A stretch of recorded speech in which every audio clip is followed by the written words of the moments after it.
system lockdown enabled.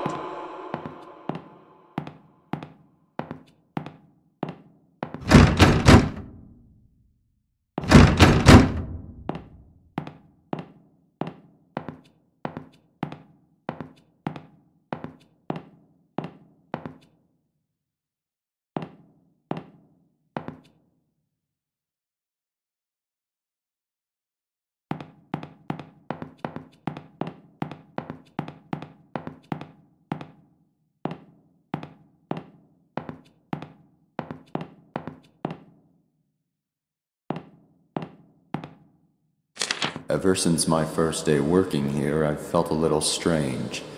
Now, after what happened that day, things seem to be getting even stranger. I'd even go so far as to say creepy. I've been an embalmer for years now, and I'm very passionate about my job. I've always felt comfortable with what I do, so it's pretty unusual that I feel this way. 2 of my colleagues have died. I had to embalm them both.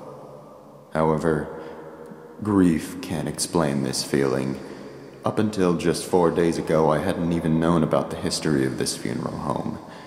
I already knew that it was ridiculously old, but what I didn't know was that it allegedly harbors some kind of powerful aura which traps and torments the spirits of people who have died in a state of grief or fear, and have at some point been associated with the building in one way or another.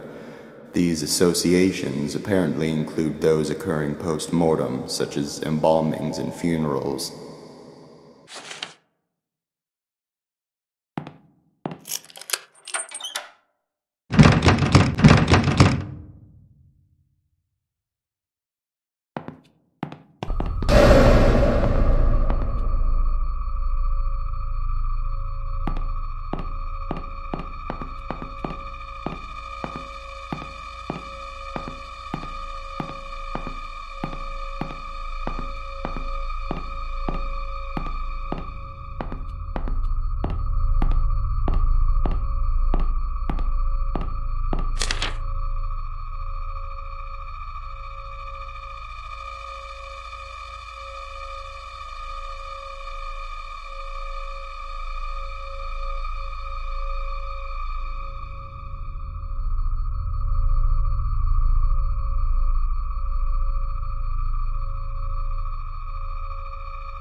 To make things even weirder, this place has a serious lockdown system.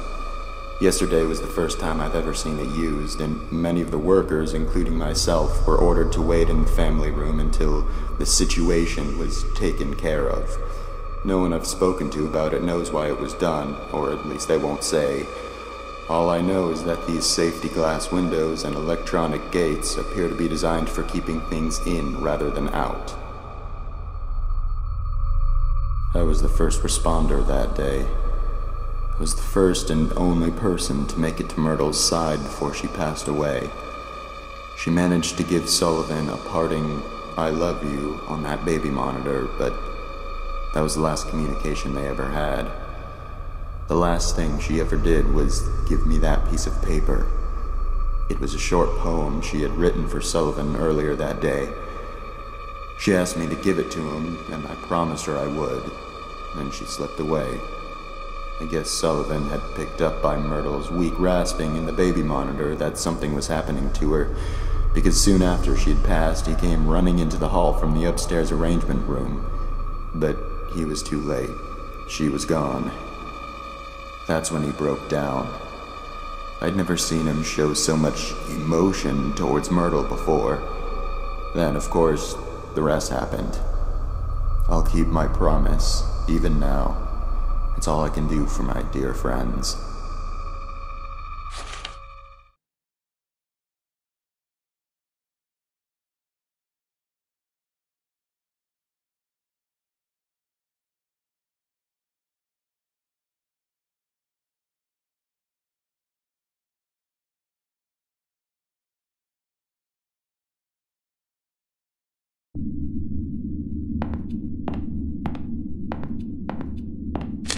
There are a lot of strange things I've seen around this place. For instance, the fireplace that isn't even a real fireplace. It's some kind of ladder shaft, but there's a tough metal grate fastened over it that appears to be controlled electronically, most likely by the lockdown system. I'm assuming the shaft leads down to the basement, but it must have been sealed off because it's not accessible from anywhere down there. Another thing I've started wondering about is a metal handle that's been sitting on Michael's desk for about a month now. I asked about it once out of curiosity, but he avoided giving me a direct answer. He told me it broke off of something. I had already assumed this, seeing as it's covered in dirt and rusted around the edges where it had clearly been attached to something for a very long time. Perhaps the biggest mystery I've encountered here is the place Myrtle always went for privacy. She was often depressed, so she was always going into the downstairs hall on her way to wherever it was she went to be alone. However, she seemed to vanish. The only place she could have gone from that hallway is down into the basement, but I went down there one day to ask her something and I couldn't find her. I'm wondering if there's a secret room somewhere down there. After all, I did learn from Michael that this building is from the 1600s, long before it was ever a funeral home. Buildings as old as this one sometimes have quite a few secret areas.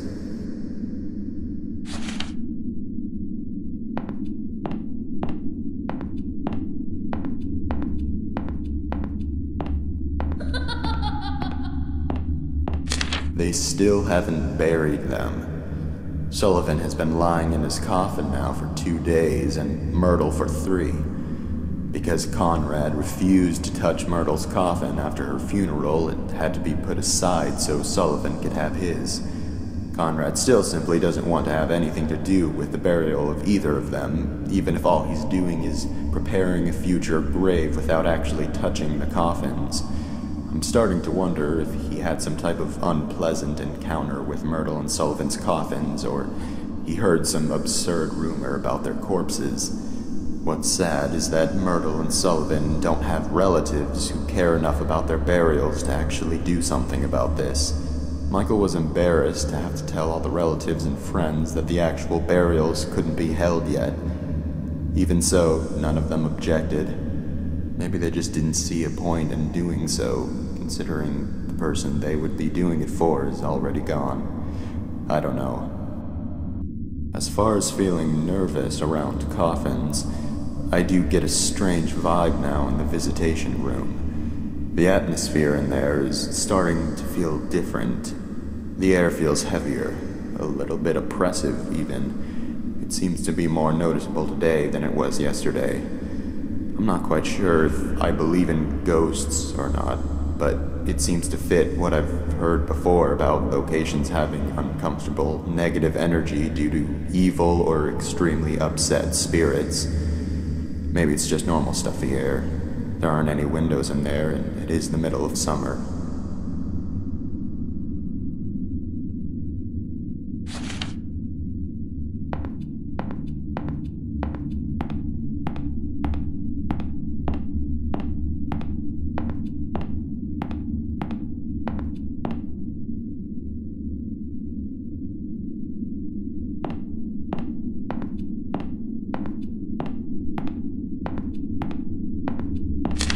Turns out that Devon got into the morgue by stealing Sullivan's key card from the office. Mrs. Raines had been in there and forgot to lock it when she left.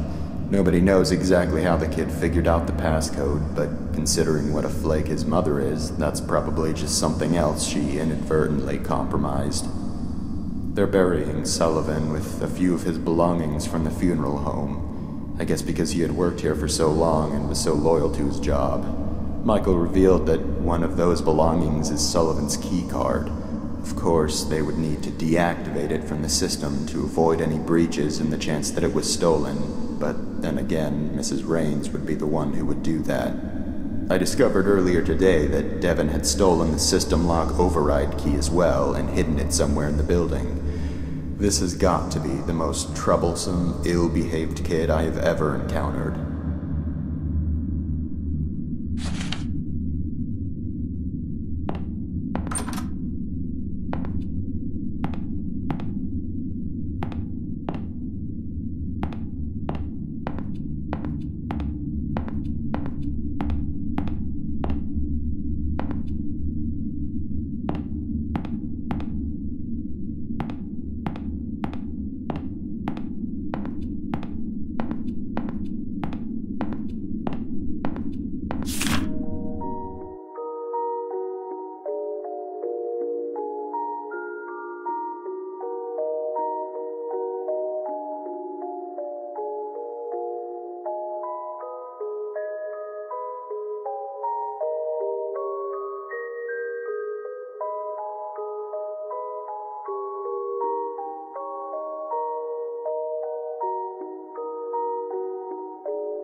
Those attending the funeral service for Sullivan James, please gather in the visitation room.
Sullivan James was blind as a bat. Sullivan James fell down flat. Sullivan James is withered and blue.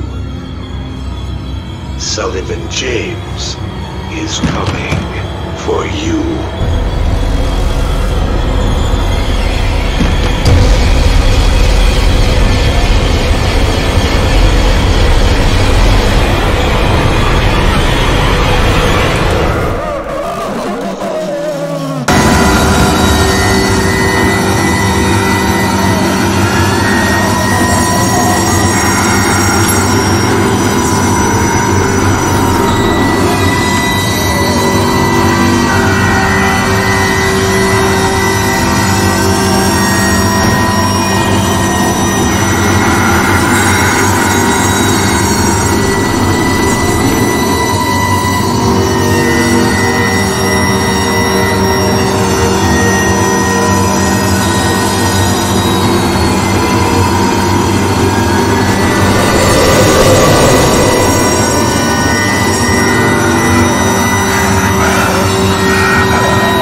Everyone here is dead. They've all been killed. Ghosts in this house are not like ghosts in other houses. If they're looking for something specific, their corpses actually get up. Someone threw the lockdown switch and I can't get out. I finally found the override key, but I'm not sure exactly where the switch is. Although I might have an idea. I remember overhearing a conversation Michael was having a few months ago about something which was located underground. I'm confused as to whether or not this underground location is the main basement where Myrtle's coffin is. I went down there a while ago and looked around, but it appears to be mostly a storage space. Maybe I missed it. The basement is extremely dark, even with a flashlight. Maybe I need to go search again more thoroughly.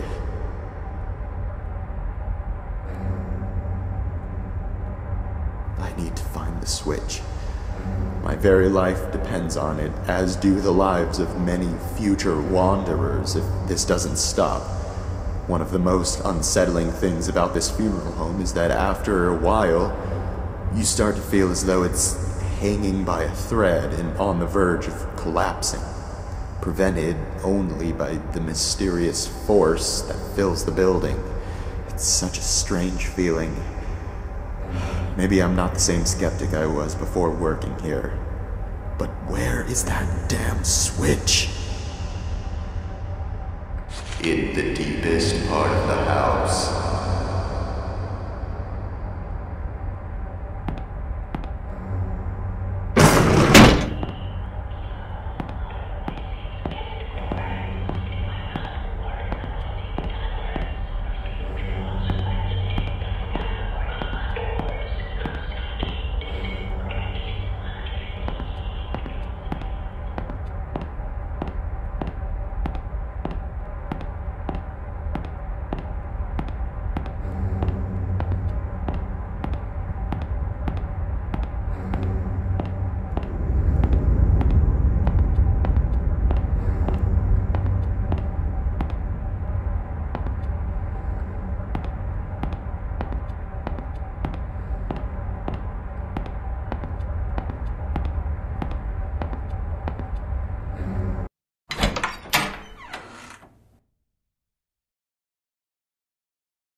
No.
No.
this is it.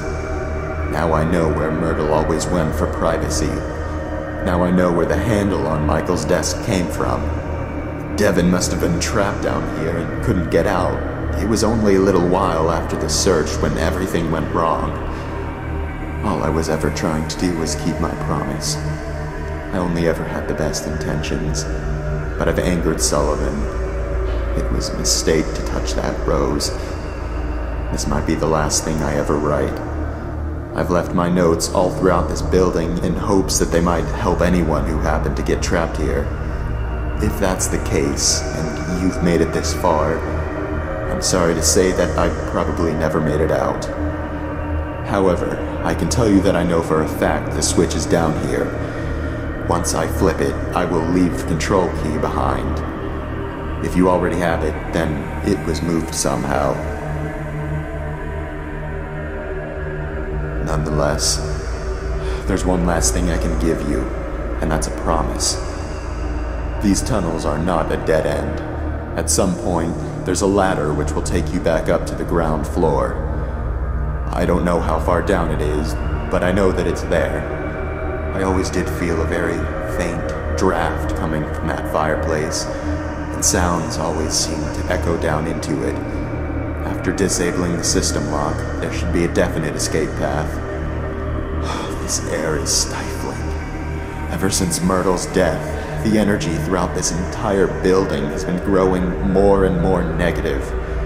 My body is starting to ache, and my stomach is becoming unsettled. Now I'm getting dizzy. This house has been collecting souls for so many years. It needs to be stopped. It needs to be torn down. If I never make it out, I'll just be one more soul it's claimed. I guess I do believe in ghosts after all.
just be goodbye, baby.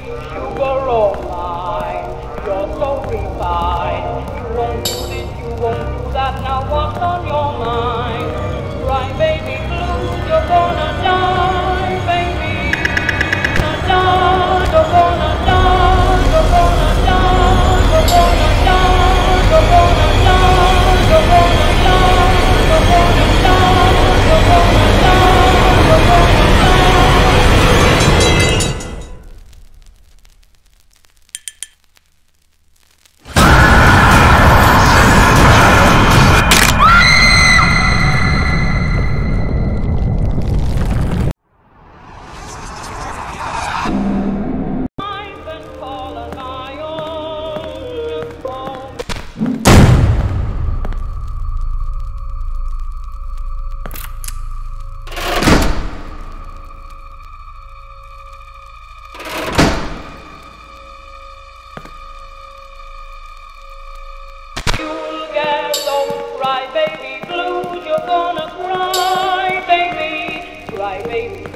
just be goodbye, baby. Sugar all mine, you're so refined. You won't do this, you won't do that. Now what's on your mind?